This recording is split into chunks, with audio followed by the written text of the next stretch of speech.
अमीर हट, एक का नाम है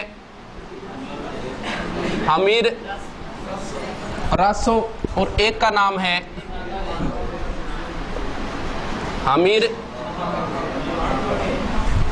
अमीर हट लिखा था चंद्रशेखर ने, अमीर रासो लिखा था जोधराज ने, सारंगधर या जोधराज एक ही नाम है, और अमीर महाकाव्य लिखा था। कंफ्यूज रहता है इनमें हमेशा कंफ्यूज रहता है इसमें। अमीर रासो देखो ऐसे ही याद कर लेना। देखो अमीर महाकाव्य, महा का अर्थ होता है बड़ा, और बड़ा कौन है? चांद बड़ा है, और कौन बड़ा है? सूर्य का अर्थ होता है सूर्य, सूर्य भी क्या है? बड़ा। यानी अमीर महाकाव्य किसने लिखा? नैनचंद्र सूरी ने। अमीर हट ऐसे याद रख लेना जैसे चंद्रशेखर ने हट किया था, चंद्रशेखर आजाद ने, कि अंग्रेजों के कभी हाथ नहीं लगवा, उस हिसाब से याद रख लेना। अमीर हट किसने लिखा? चंद्रशेखर ने। बाकी बचा वो जोधराज या फिर,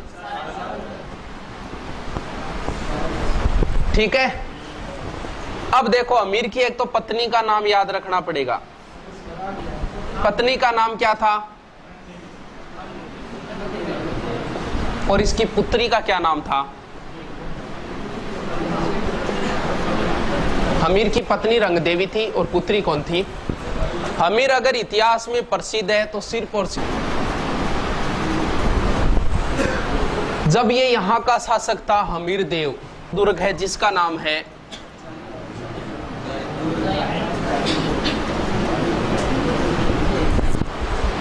जाहिन दुर्ग को रणथंबोर दुर्ग की क्या कहा जाता है? कुंजी का मतलब ये हुआ जैसे मान लो ये कोई पर्वत है, पर्वत के ऊपर ये दुर्ग है और उसका जाने का रास्ता सिर्फ एक ही, चारों ओर पहाड़ियां, कहीं से नहीं जा सकते, एक ही रास्ता, और रास्ते के बीच में एक दुर्ग और बना देते हैं। अब क्या है, अगर आप यहां तक पहुंचना चाहते हो तो पहले इस दुर्ग को जीतना पड़ेगा, वो होती है कुंजी। यानी रणथंबोर दुर्ग की कुंजी कौन सा दुर्ग था? रणथंबोर दुर्ग की कुंजी कौन सा दुर्ग है? जाहिन दुर्ग। जाहिन या जाहिन एक ही बात है, श्रीपंथ दुर्ग भी कहा जाता है इसको। इस दुर्ग के पास अमीर का एक व्यक्ति था, सेनापति था, जिसका नाम था गुरदास सैनी। नहीं याद करना है, कोई मतलब नहीं है। ये गुरदास सैनी हमारा गया, शायद सैनी पहली बार आया इतिहास में, माड़ी का जिक्र पहली बार आया ना इतिहास में। ये गुरदास सैनी मारा गया। इसके बाद जलालुद्दीन खिलजी ने इस दुर्ग को घेर लिया। कौन से दुर्ग को? रणथंबोर दुर्ग। यहाँ पर कुछ दिनों तक घेराबंदी रखी इसने। अमीर की इतनी अच्छी व्यू रचना थी कि जलालुद्दीन खिलजी इस दुर्ग को जीत नहीं पाया। लंबा टाइम हो गया। तब क्या किया? साइकोलॉजी में एक नियम होता है ना, औचित्य स्थापन। औचित्य स्थापन नियम के अनुसार ये होता है, जैसे आपने नौकरी की तैयारी की, नौकरी लगे नहीं, फिर आप नौकरी में कमी काटो ना, पुलिस ही क्या नौकरी निकालते हो ना, बस संतुष्टि खातर हुए। जब मोटरसाइकिल साल खंड रमान करी, फिर हाथ की आयो को निकल ना, खत्म हो नहीं हुई। वो क्या होता है? वो आत्मा संतुष्टि देनी है। दुर्ग को जीत नहीं पाया। कौन? जलालुद्दीन। अब क्या करे, यहां से जाना तो पड़ेगा। जातो जातो कहेगा बोल बाढ़ समझू मैं ईशान, इससे 10 दुर्ग तो मैं मुसलमान गए बाढ़ के बराबरी महत्व कौन दी। बस ये एक ही बात याद रखनी। रणथंबोर दुर्ग के बारे में किसने कहा था कि मैं उसे मुसलमान के एक बाल के बराबर भी महत्व नहीं देता? बस। और की याद कौन करो ना, आपको गुरदास सैनी से मतलब है ना किसी और से मतलब। बस बात खत्म। आगे चले? क्यों आगे चले? अब देखो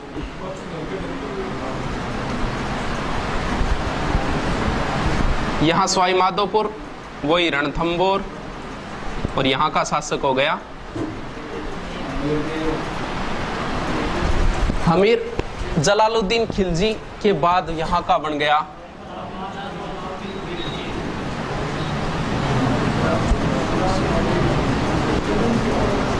अच्छा शासक था ये, बहुत अच्छी नीति थी इसकी अलाउद्दीन खिलजी की।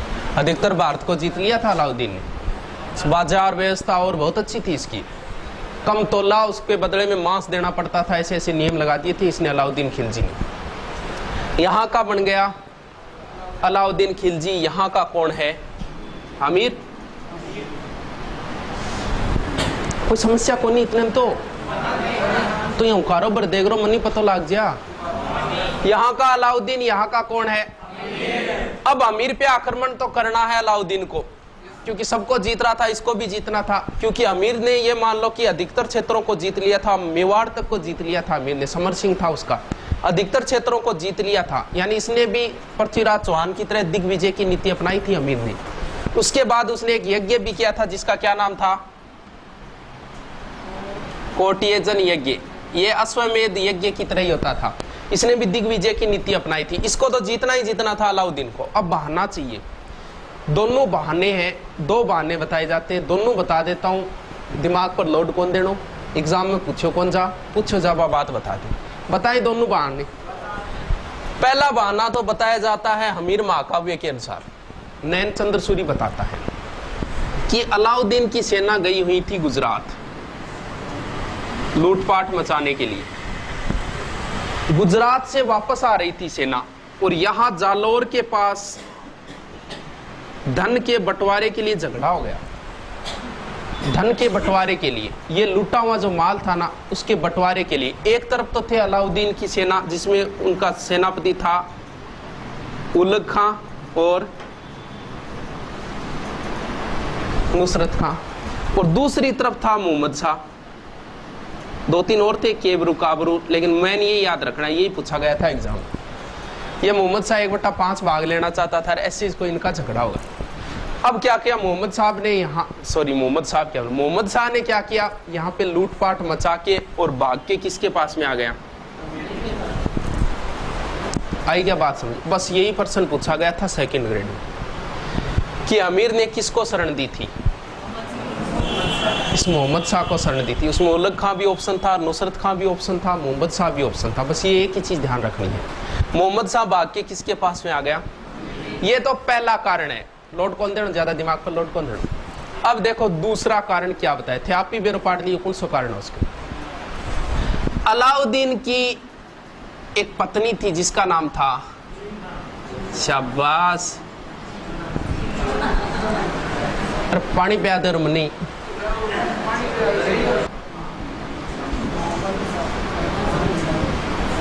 ये अमीर अट बताता है, ये अमीर अट क्या बताता है कारण। इसकी पत्नी थी चिमना और ये कौन था, इनके बीच में कौन आ गया, बीच में आओ बुलाई, लेकिन साइड में कर देख ना को लगा दियो। सामने आने से ज्यादा तो तुझे छुपकर देखने में आनंद आता है। अब जी चिमना और मोहम्मद शाह के बीच में प्रेम प्रसंग हो गया। इस बात का पता चला, पता इसलिए चला इन दोनों ने मिलकर इसको मारने की योजना बना ली थी, चिमना ने और मोहम्मद शाह ने अलाउद्दीन को। अलाउद्दीन को पता चल गया, अलाउद्दीन मोहम्मद शाह ने कहा यार तू क्या करियो मेरी चिमनी सा गए यार आ गलत बात है, तन चाहिए निभा बोल तन के चाहिए, इतनी आपने बेगमा है और तन कितो भी धन चाहिए वो बता, बस मेरी चिमनी है दिनों निकल जाता हूँ। मोहम्मद शाह भी सच्चासी को, मैं उसूलों से बगावत नहीं करने वाला और तौहीन ए मोहब्बत नहीं करने वाला, ये नजराना मुझको ना पेश करो साहिब, मैं चिमना को छोड़कर किसी और पे नहीं मरने वाला। अब चिमना दीवाना, चिमना का ही दीवाना रहा। अब इस बात पे अलाउद्दीन ने इसको मारने के लिए सेना भेज दी। अब जैसे इसको पता चला मारेगा, ये भाग के किसकी शरण में आ गया, बताओ कौन सा कारण हो सकता है। घोर कलयुग आ गयो, जो भी कारण रहा हो कोई मतलब नहीं, अपने को सिर्फ एक ही ध्यान रखना है किसको शरण दी थी। अब देखो अलाउद्दीन ने इसको मोहम्मद शाह को मांगा किससे, अमीर से। मना करना ही था, शरणागत का रक्षा करने वाला था, मना इसको करना ही था। तो अलाउद्दीन ने सेना भेजी यहां से, वही सेनापति अलाउद्दीन के वही सेनापति रहेंगे दोनों, कौन कौन, उलुग खां और ज्यादा लोड कौन लेना दिमाग पर, सिर्फ समझना है काम, ये बात है मैं आप ही बता दूं। यहां से सेना भेजी, कहते हैं सेना यहां बनास नदी के किनारे आके रुक गई। आगे बढ़ने के लिए समस्या थी इनके, पथरीला क्षेत्र था, घोड़े एक साथ नहीं चल सकते थे। यहां आके सेना रुक गई बनास नदी के किनारे। इधर अमीर ने भी अपनी सेना भेजी, उसके दो सेनापति थे, नहीं याद करना, भीम सिंह और धर्म सिंह नाम थे उनके। यहां इनका युद्ध हुआ, बनास नदी के किनारे ही बताते दोनों का युद्ध हुआ। कहते हैं कि अलाउद्दीन की सेना हार गई थी इसमें। हराने के बाद भीम सिंह धर्म सिंह वापस आ रहे थे। भीम सिंह धीरे धीरे चल रहा था, पीछे था। कहते हैं कि मुगलों की एक अलग टुकड़ी थी, इनकी अलाउद्दीन खिलजी की एक अलग टुकड़ी थी, उसने भीम सिंह पर आक्रमण कर दिया और भीम सिंह यहाँ मारा गया। बचा कौन? धर्म सिंह यहाँ आया अमीर के पास। अमीर इससे नाराज हो गया था, इसने कहा कि तेरी वजह से मारा गया, और धर्म सिंह को इसने हटा दिया था। धर्म सिंह की जगह एक दूसरा था भोज नाम का, उसको सेनापति बना दिया था। अब भोज से बेइज्जती नहीं बनी, यानी बार बार इसका आक्रमण हो रहा था, सही बेइज्जती नहीं बनी, तो इसने अमीर ने क्या किया, भोज को दोबारा हटा कर वापस किसको बना दिया? ये भोज भाग के किसके पास चला गया? अब धर्म सिंह के भी एलर्जी थी, पहले हटाया फिर बनाया, इसके भी एलर्जी हो गई, भोज की एलर्जी हो ही गई, इसको बेइज्जती करके निकाला, दोनों यहाँ भी दुश्मन पैदा हो गए इसके अमीर की। अब देखो अलाउद्दीन ने एक बीच में दूसरा आक्रमण और किया था, कोई महत्वपूर्ण नहीं है उसमें, तीसरा और मुख्य आक्रमण बताएं। अब दोबारा वो सेना भेजता है, वही सेनापति कौन? उलुग खां, नुसरत खां। सेना भेजने के बाद सबसे पहले किस दुर्ग को जीतना है? जाहिन दुर्ग को जीत लिया और घेराबंदी कर दी, किस दुर्ग के? रणथंबोर दुर्ग के। यानी रणथंबोर दुर्ग को उलुग खां और नुसरत खां ने घेर लिया। अब क्या हुआ? अरे अब भी घटसाको है, अभी घटसाको करा तू, डट तो शुरू है, ब्याह पहली टाबर थोड़ी होगा। हाँ बताएं। अब देखो कौन है? उलुग खां और नुसरत खां। क्या हुआ? नुसरत खां आगे आगे बढ़ के इसकी व्यू रचना देख रहा था, इधर से पता नहीं क्या हुआ, इसके तीर लगा, जो भी लगा, नुसरत खां मारा गया। बचा कौन? उलुग खां। इस बात की सूचना मिली क्योंकि उलुग खां ने इसके पास संदेशा भिजवाया, जल्दी से बड़ी सेना भेजो। कहते हैं कि अलाउद्दीन खुद ही चल पड़ा वहां से सेना लेके। अब देखो अलाउद्दीन के दरबार में एक बंदा रहता था जिसका नाम था